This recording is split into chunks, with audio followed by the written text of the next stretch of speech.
In this part, we will test whether light is necessary for photosynthesis. First, we need to leave a potted green plant in the dark for at least 24 hours in order to destarch the plant.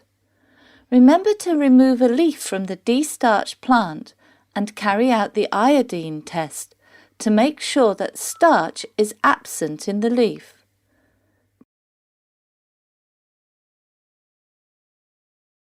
Then, enclose the leaf by a piece of aluminium foil.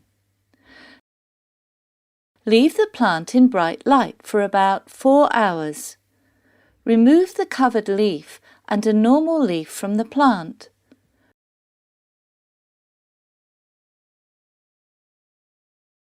Remove the foil on the covered leaf and carry out the iodine test on both leaves.